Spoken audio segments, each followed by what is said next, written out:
Well, welcome back, guys. I was actually just getting done eating a little bit of dinner. I was kind of starting to wind down for the night, get ready for bed. I wasn't planning on making a video, but they went ahead and released the December PTR announcement. So let's go ahead and go over it and let's find out what's going to be in this new public test realm.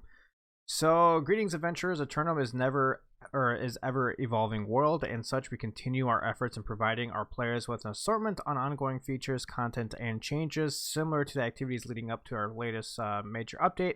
We are approaching the release of our next large patch, and would like to once again invite you all to participate in the next cycle of our public test realm.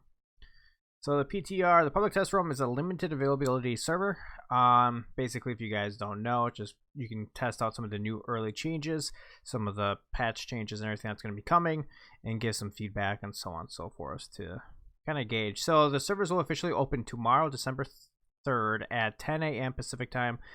So it's coming quick. Servers are limited at the start, and they'll be moved, and there'll be one world available in US East and one world available in Central Europe, similar to what they did last time. So not really nothing new there.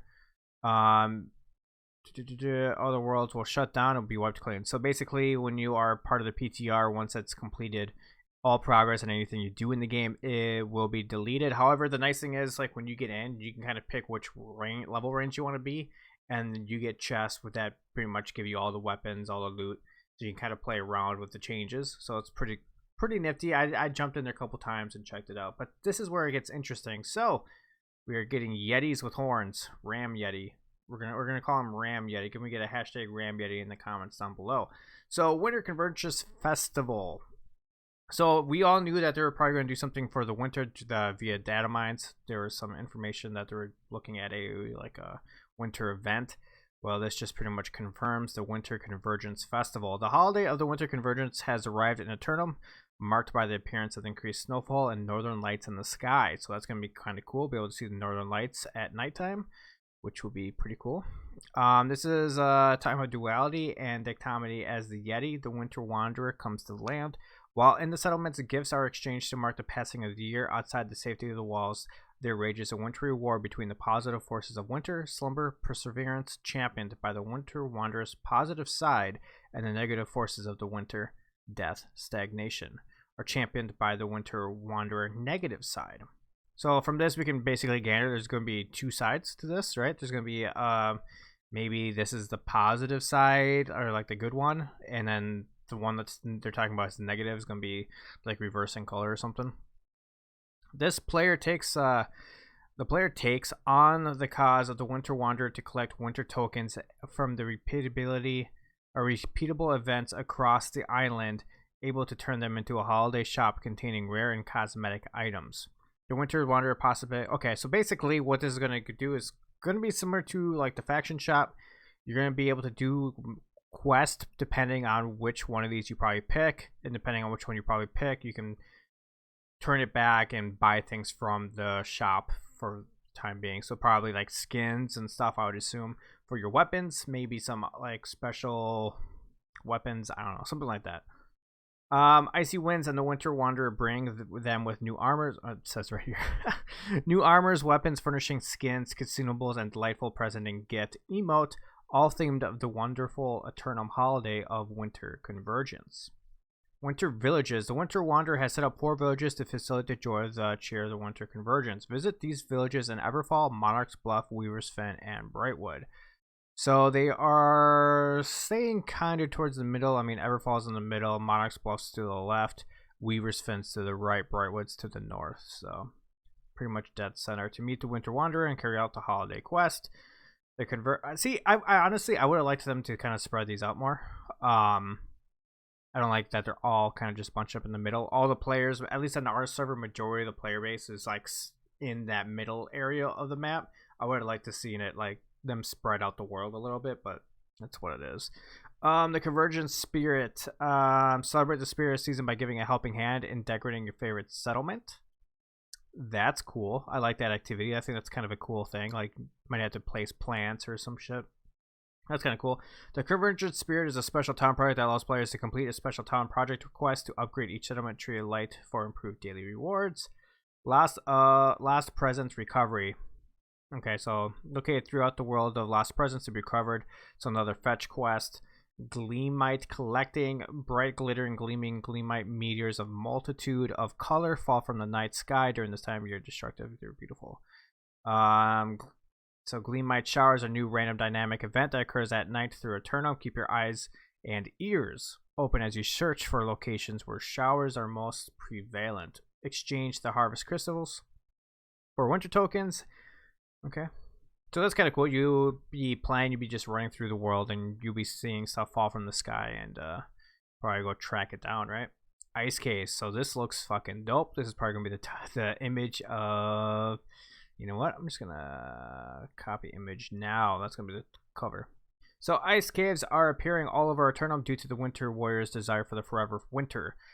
So this must be the evil one then, right? The evil Yeti maybe? They are snowy icy caves that the Yeti uses their power to freeze up and make snowfall. The rest of Eternum will look like these ice caves if the onslaught of the warrior is not stopped. These caves will remain behind after the event as scars on the land. Sources wintry magic. This I like. Back in a video, I think you can, I forget what it was called, but you can go back probably like 6 months. I made a video where I basically stated I want them to, like, if they do any world events, that I want them to have everlasting changes on the world to make the world like feel like it's continuously evolving and kind of give lore for the players that have been there a long time to see it and so on and so forth. So that's cool. So we're getting some new content as well, new quests. In addition, new quest is offered by the Winter Wanderer, the Convergence Festival. There are also several new side story territory quests offered in Restless Shore and Morningdale. I like that they're going to the side for this, so the very far east side of the map. So this update also introduces a new quest series associated with housing.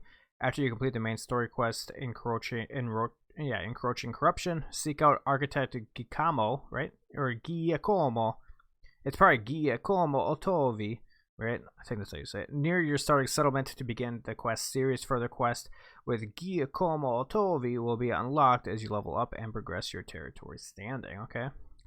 New journal categories. New quest categories have been added to the journal for epic, art, weapons, and armors quests and skill progression quests. This update. Oh, okay. So it's just new category. Okay, that's kind of cool then. New features, expertise, and gypsum system. Based on feedback, oh, they're changing the high watermark system. Okay, so based on our feedback on the high watermark system and our desire to have a compelling and diverse endgame, we've made some major updates to the endgame. We've added a new resource called,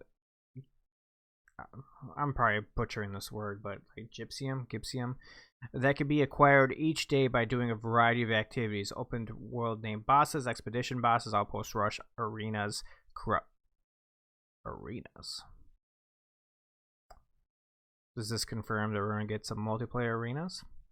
Corrupted breaches. Each activity rewards a different type of gypsum that can be crafted into a gypsum orb. These orbs can be crafted in gypsum cast of any weapon, armor, or trinket type. Opening a gypsum cast will guarantee an expertise bump and gear of that type.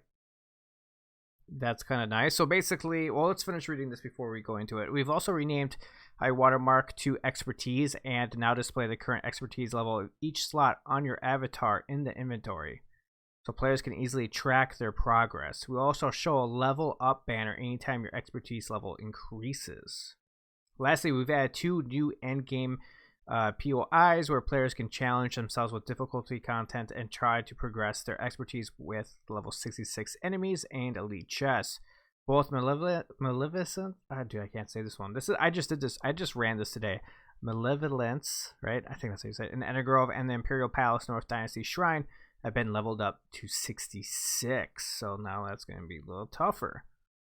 I kind of like this change. They're going to let you, instead of having to manually keep track of what your watermark level is, now you can the game will tell you this is what your watermark level is, or expertise level, which is nice. A nice quality life change. And then the ability to kind of start bumping it up when you feel like one is just lagging. So for instance, like your leggings, you're just not getting any watermark or expertise. So it's going to take some time to get used to expertise jumps. Now you can automatically force it. You know, you're running these over and over again. You're not getting nothing to bump up your leggings. Boom.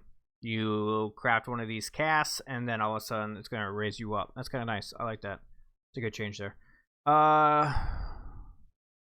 They added quite a bit. Trade skill aptitude. We want to continue rewarding the efforts you make for crafting items for yourself and your friends, or to make a buck on the trading post. So we introduced trade skill aptitude. Upon reaching level 200 in your trade skill, the leveling circle will update to show markers equidistant. I don't know that word. I can't say that word from each of the other circle. Niha, knock it off. Sorry, the dog's freaking out, trying to get on the bed. Markers from each other circle.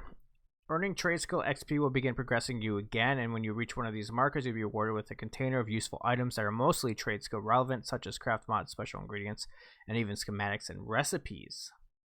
So basically, once you're giving you more stuff or more milestone markers to hit after hitting 200. Each subscription marker awards a more spectacular container with more rewards than the one before. So basically, for skinning or leatherworking, it's just going to give you probably tannin and stuff like that. Gaining SP to go all the way around the circle will increment the aptitude counter by 1. This counter will keep going until you can keep track of how many times you've wrapped to progress around the top level. Okay. We've also introduced a new type of reward to the system, equipment patterns. Equipment patterns are crafting artifacts that enable you to craft a guaranteed gear score 600 item that has a specific appearance. That is dope. Now you can actually make the skins look exactly how you want at 600. Patterns require a significant amount of powerful crafting. That's fair. They're going to want to make it difficult to do, right? So your Asmodeum and all that, your runic leathers. Patterns will still roll perks, and players have the normal amount of control over their outcome with craft mod and Azoth. Equipment patterns have a small chance to drop from Arcana, weaponsmithing, armoring, engineering, aptitude, reward caches. Okay. That's kind of cool. I like that they're kind of broadening out armor a little bit. So PvP balance changes. Due to our initial PvP damage formula that caused lower gear to be more beneficial in damage mitigation, we have updated our formula. We look forward to hearing your feedback on this update. So PvP damage formula update. We've adjusted the way armor mitigation is calculated to use enemy's gear score value instead of your average gear score. Okay. To adjust for difference in armor mitigation, we increase the damage low-level players due to high-level players and reduce the damage high-level players due to low-level players. Okay. So instead of them focusing on your gear score, they're going to be, instead of your average gear score, they're going to be using the enemy's gear score to calculate damage. Which is fair. I mean, because then you don't get into the argument like, oh, well, level 60 players should beat level 30 players. Sure, they should, but they should be beating them for other reasons, right? Their gear score is going to be better because they have better gear, and their weapon mastery is going to be higher, right? And on top of that, they should be the better player. So I can get behind this. Crit damage application. Critical damage bonuses from masteries or perks have not been applied additively instead of multiplicatively. On average, this will reduce extra damage that will provide a small percentage. Okay. Applied additively instead of, okay, so that crit damage got nerfed. Buffer windows. A general consistency pass has been doing all across weapons to adjust the buffering window for dodges, abilities, and basic attacks. The updated buffer window starts when the first frame of the attack would deal damage, or when the first casting frame of abilities that do not deal damage. Okay.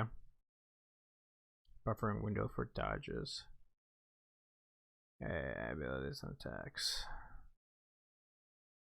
Okay, so this might be addressing... this one I'm having a little bit of a hard time wrapping my head around, but I'm going to assume this one has to deal with canceling attacks, like doing an attack and then instantly rolling out of it. I'm not too sure. And then just some random PTR facts. I don't need to go over this. This is kind of basic random stuff. I'm going to leave a link down below, guys, so you guys can go ahead and check this out yourself. If you guys want to read it yourself, you guys can go ahead. I think this is probably going to launch probably Christmas break. So the 23rd, 24th, 25th, around that weekend. I think that's when this is going to release. It would make sense. Because there's going to be a lot of people home. There's going to be a lot of people wanting to play games. There's going to be a way to lure people into this game. Makes sense for me. And then that gives them about like a 3-week window to, you know, go over everything and make sure everything's good. But let me know, guys, down below what you guys think of this. If you guys like this kind of content, make sure to hit that like, subscribe. As always, I always appreciate it, guys. And until next time, have a good night.